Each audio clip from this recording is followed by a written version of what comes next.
Today is August 17th in the year 2003. I'm Karen Herman with the Archive of American Television, and it is my great pleasure to be interviewing Jack Larson in Burbank, California.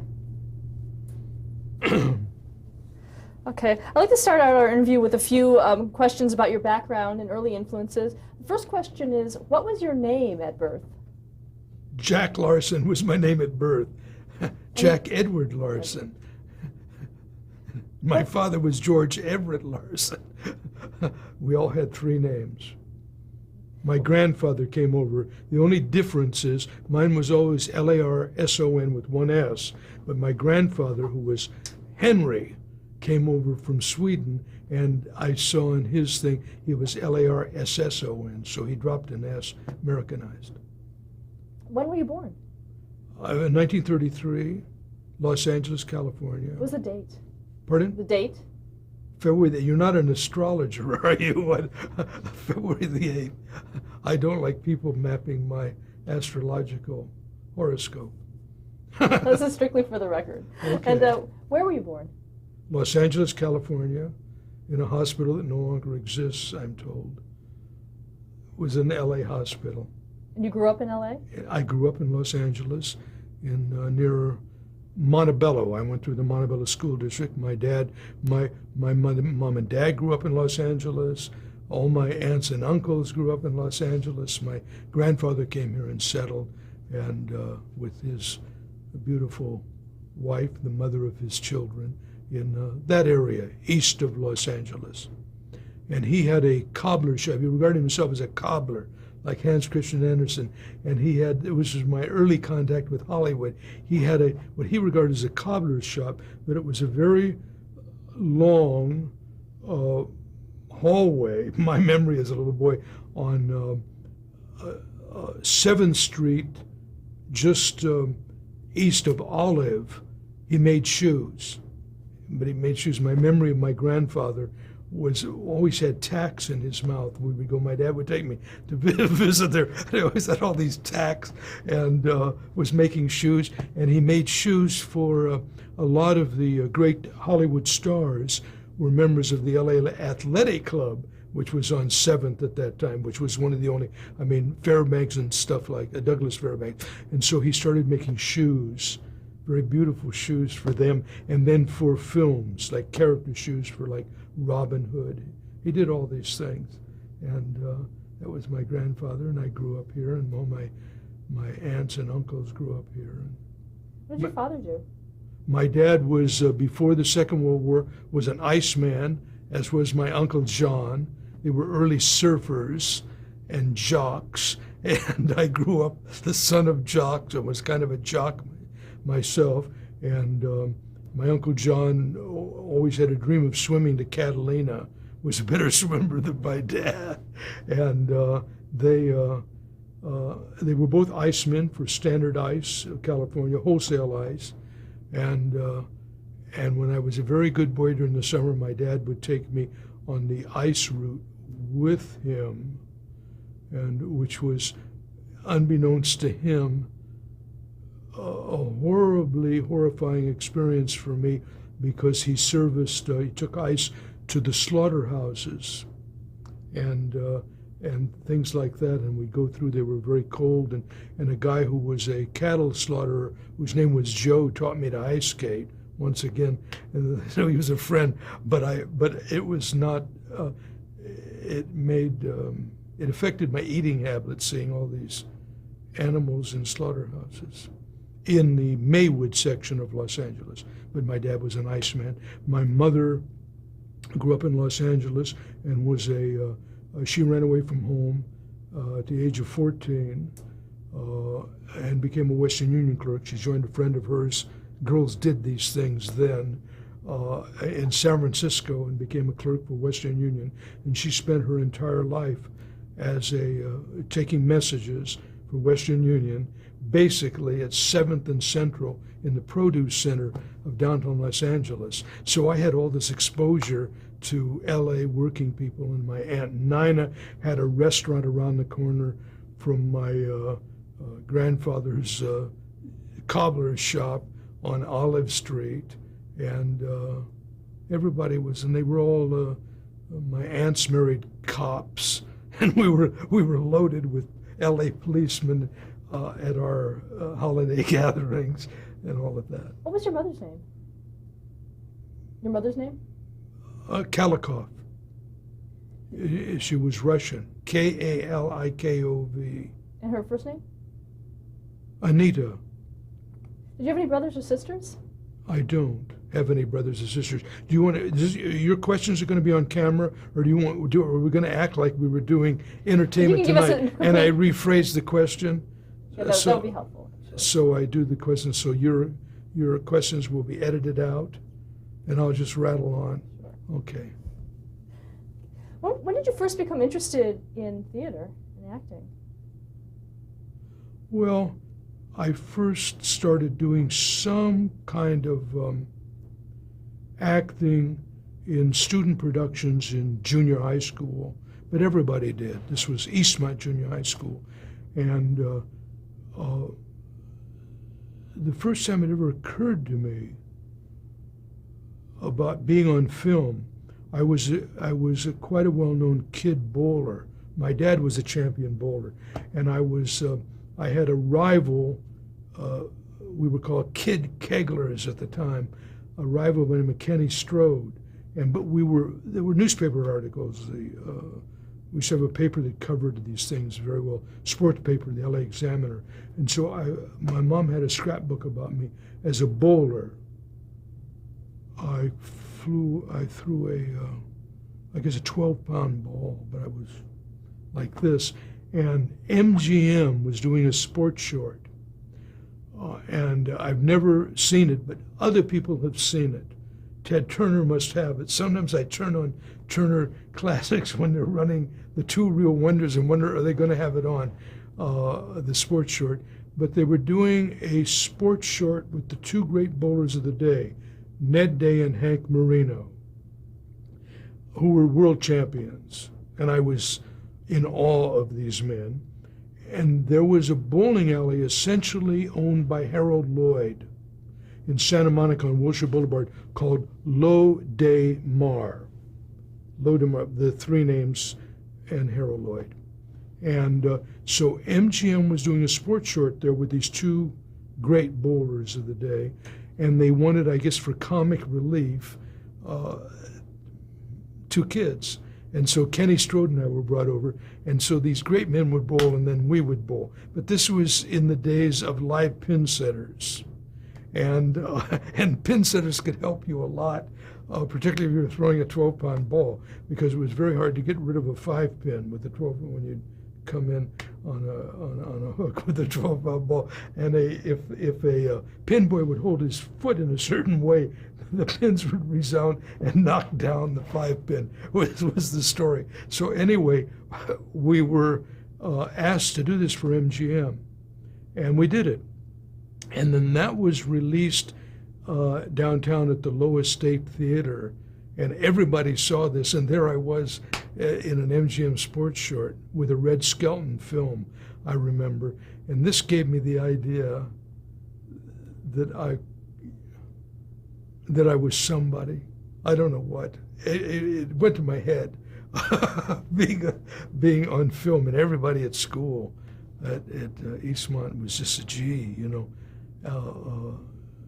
was like that. And so that's the first time that I was ever like on film, but I never had the idea of becoming an actor until later. I did very poorly in high school because I was so busy bowling that I wasn't going to school. And this upset my parents very much, who were separated. And it's a longer story than that, but I simply was not going to Montebello High School, which had the 9th, 10th, 11th, 12th grades in high school at the time. And at that time, it was after the Second World War. There was a program at Pasadena Junior College, which had the 11th and 12th grade and then the first years of college for basically for returned veterans that hadn't completed high school and wanted to get their GI Bill of Rights. And so I was given this opportunity, because I was flunking everything. But this is not good for propaganda for going to school. But I was given the opportunity because my father took it very seriously and asked me, he came over and he said, well, how did I think I was going to make my living? And I said, I was living with my mother, and I said, bowling. And he said, I mean, you're just going to break your back like me the whole of your life, driving a truck or doing something? There's no living to be made in bowling. I thought, but I'm in an MGM film. And he said, there's no living to be made. You've got to get an education, which he didn't. He only went to the 8th grade. And so there was this program for youngsters who had good IQs, who were failing everything, but had a decent capacity for learning in Pasadena. And you had to take a lot of tests, and then people, and I got to go there. Well, I was sent there, let me put it that way. And they discovered that I had a talent for both writing and theater. And they had a very wonderfully done theater program at that time at PJC on Colorado Boulevard. And there was a very famous place down the street called the Pasadena Playhouse, where George Reeves went, who later was my Superman, William Holden, many, many, many, many Hollywood stars. Okay, do you want me to go back? No, go start with Pasadena Playhouse. Oh, well, there was the Pasadena Playhouse where a lot of movie stars came from. It was a very distinguished acting school on Colorado Boulevard. And where I went, JC was down the street in Colorado. And I was coerced into doing a lot of theater stuff. Everybody said that I had a talent for this, and I enjoyed it, and I did a number of plays there, and then started writing. And I wrote several of the student shows, one about Easter week, how bad we kids were during Easter week at Laguna, and Talent Scout saw me. Talent Scout saw me in the previous show I wrote called, well, it was an OMD show, and then they saw me in this. That was a 20th Century Fox Talent Scout, Craig Noel, and then Solly Baiano from Warner Brothers saw me.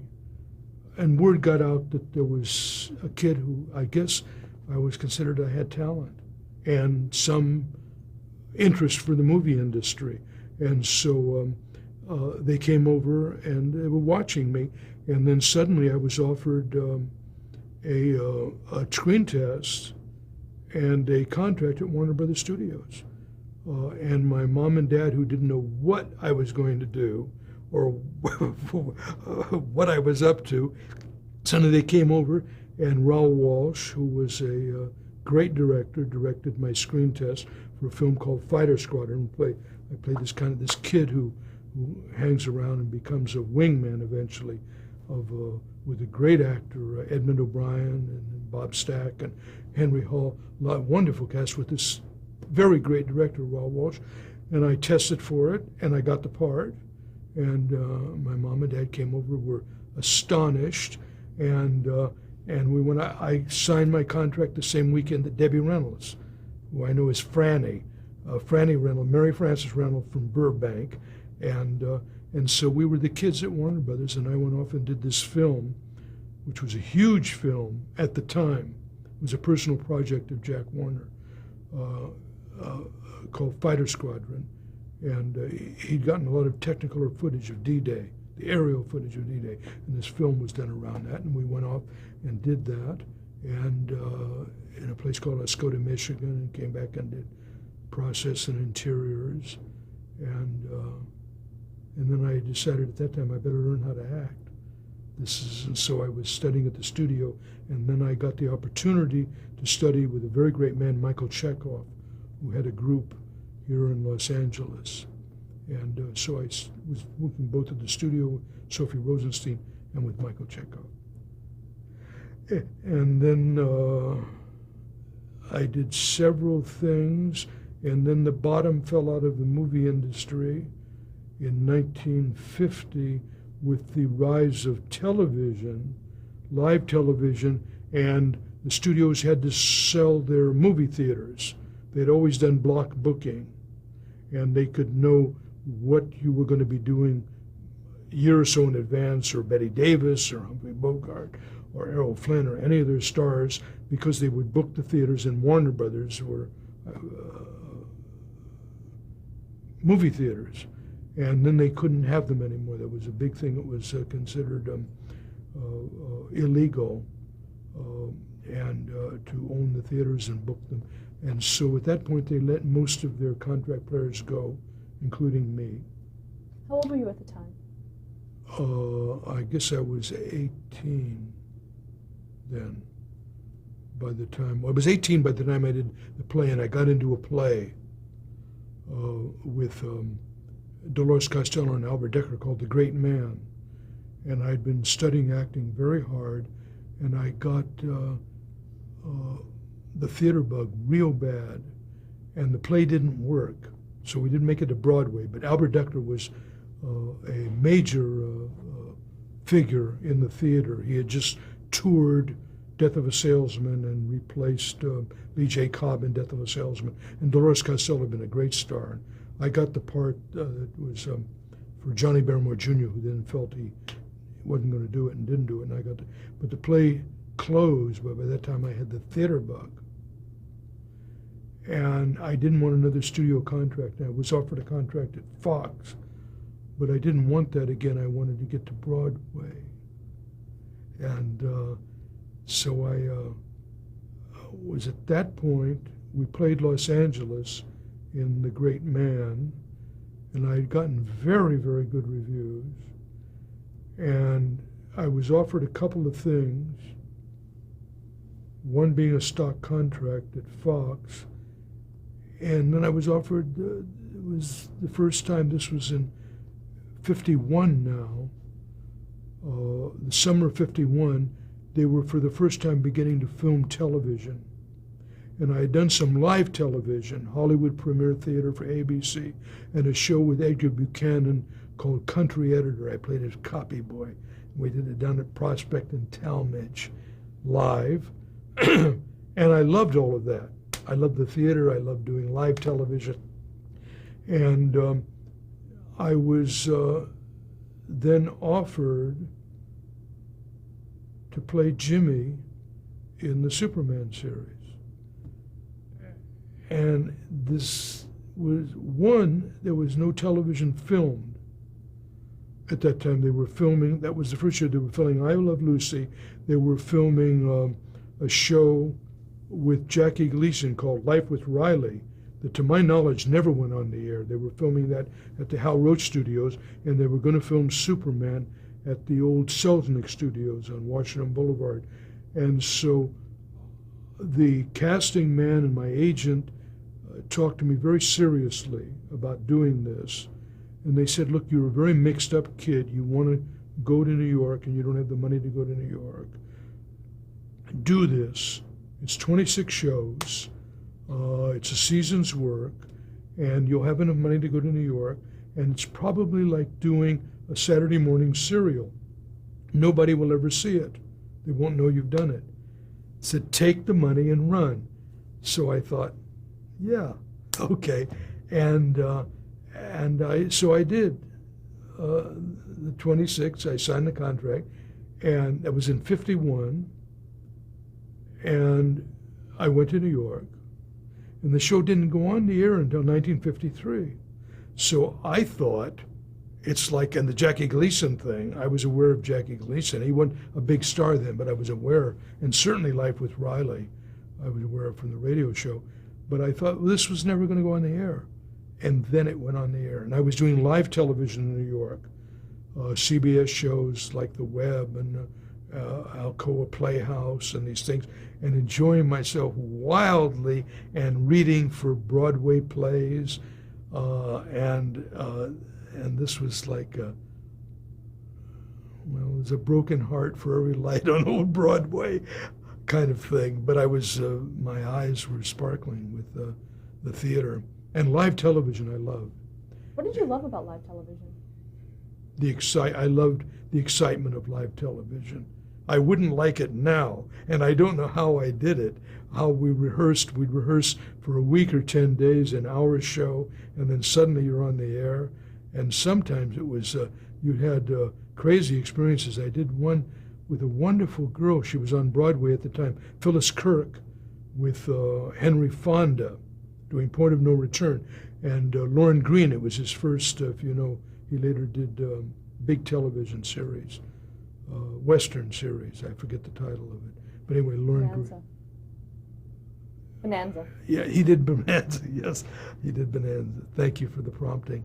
And but this was the first thing he did. He was a Canadian actor, and live television was like this. You sit down, and you had all of these advertising people and network people, and you get the part, and then you do a reading of the script. And so that script, they said, it's long, but we won't cut it yet. It's such a good script.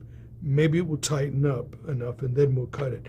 Well, they cut a little bit, and Phyllis Kirk was a wonderful actress, and it was about a girl bringing a guy who was smitten with her, an underclassman, to her old, like, haunted house in the rain, where her father was a nefarious person, and she tries to get him to murder the father on the premise that he's going to murder them. It was called The Web, and so we did. We rehearsed the show, and it was going to be on a Sunday night, and then after the last big rehearsal we had, everybody was panicked. They said, well, it hasn't tightened up enough. We really have to seriously cut. So they said, everybody go to the dressing room, we bring you the cuts. And after this rehearsal, you only had one big camera rehearsal, with technical rehearsal, then you're on the air. So I went to the dressing room. I remember it was Kent Cigarettes sponsored it. When they came in, and they had all these cuts, which were in the center of paragraphs of speech. You take a line out here and take a line out there and remove that line and don't say this and don't say that. And so we had like 3 hours before we go on the air. And we had this technical rehearsal. And then I don't know why we thought we could do it. And Phyllis Kirk was such a good actress, and they wetted me down. Now we're on the air. And I come in out of the rain, my character does, and they're tracking me in out of the rain. And when she opened the door for my character, her eyes were absolutely glassy like this, and she'd always made eye contact and respond. I thought, what's the matter with her? And I thought, I know what's the matter with her. She doesn't know what she's doing with these cuts, and I don't know what I'm doing, and we're on the air. And millions of people are watching, and I could feel that red light on the camera, and I thought, this is the worst thing imaginable. We don't know, and we didn't know. And there was the show was quite improvised, and but the television. But I loved that. If you had enough rehearsal, not that particular occasion. Going back to you were in New York. I guess Superman had just started to air on television. Superman went on the air in 1953 in New York on ABC at the time, and it became an instant success. I Love Lucy was already a huge success. Went on the air, I guess, in 52, very shortly. I'm not aware of the timings of these things, and I wasn't reading TV Guide or whatever at the time. But we went on the air, and within a month, it was on the air. I realized that from being a young actor that was doing live television, reading things, I had become what People magazine called a TV teen idol, and I'd become Jimmy Olsen. And everything that I had been able to do before, and I'd been in movies, but nobody cared like that. I wasn't a movie star, and I wasn't that kind of thing. But now I couldn't take the subway. If I went on the subway, it was a nightmare on the subway. If I was asked to leave the little restaurant, I had taken a little basement apartment off of Madison Avenue, and I was having breakfast there one morning, a very late breakfast, and neighborhood kids, they had their lunch break, and they saw Jimmy Olsen in this place, and suddenly the streets were crowded, and the police had to come in and get me out from these kids who saw Superman's pal, and they took me around the corner to the Metropolitan Museum. So my life turned upside down, and this was not my idea of a good experience. I got panicked by it, and I refused to do any publicity. I now see, since I later in life have produced films with people like John Travolta and Michael J. Fox and such, I realize how important it is for people to be gracious about doing publicity when you're working for them. But I wouldn't do anything. I wouldn't do a magazine interview. I wouldn't do anything, because I thought everything I do as Jimmy Olsen, publicity in this, is just a further nail in my coffin as an actor, Jack Larson. I could have done everything, it didn't matter, because it never let up, and I was typed, and I became Jimmy Olsen, which is why you're interviewing me today. Not because of a lot of things I did. I did good films. Did the last film, I got co-starred with Ethel Barrymore in the last film she did called Johnny Trouble, which was a Warner Brothers release with Stu Whitman and Carolyn Jones and Ethel Barrymore. But all those things are forgotten. Everything that I did except Superman, and I'm very grateful for it. Later, I freaked out about the whole thing for many, many years, and decided to turn my attentions elsewhere, to writing and such, but because I just felt I couldn't be acting, because there were problems about being typed. Did you try to get out of the role? Excuse me? Did you try to get out of the role? Did you try to quit the show? I never tried to get out of the role because I had a contract, and it's not understandable now, the world being completely different, but in my point of view, from the family I came from, and when you signed a contract, you honored the contract. And I had a contract with them. It was a very peculiar contract in which they could exercise an option on me at any point by sending me a telegram. And 30 days later, I would come to work. They were winging contracts at the time, and it was only a 26-week out of a year contract, so presumably I had 26 weeks free.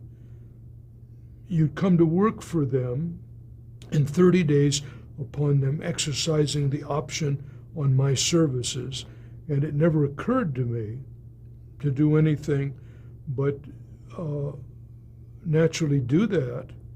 And I was once offered another show by ABC, a thing called Waldo, I guess this was in '54 or something, about a young man, a rich young man who lived with a chimpanzee. And I thought it's better to work with George Reeves and Superman than be working with this chimpanzee, which was trained by Red Weatherwax. But I don't know if they would have let me out of my contract anyway. I did do not negotiations, but I met with them and did things they wanted me very much to do. The man that later produced Lassie was producing it, and but no, and I never did what James Arness later did, much to his credit, to walk out on Gunsmoke, because I was very popular on the show, and I knew I was popular on the show. There was no question. And then they started really writing the shows around Jimmy, basically, but except to ask them for more money, to say, and they give me like a $50 raise. I mean, it was, when I think about it now, it's heartbreaking when you think about what the cast of Friends did. But the first one, and they give me a $50 raise or something. They'd say, well, you know where this is going to come from. Right off of our heads, we can't afford this, kind of thing, but okay, if it makes you happy. Okay, let's stop here to change the tape.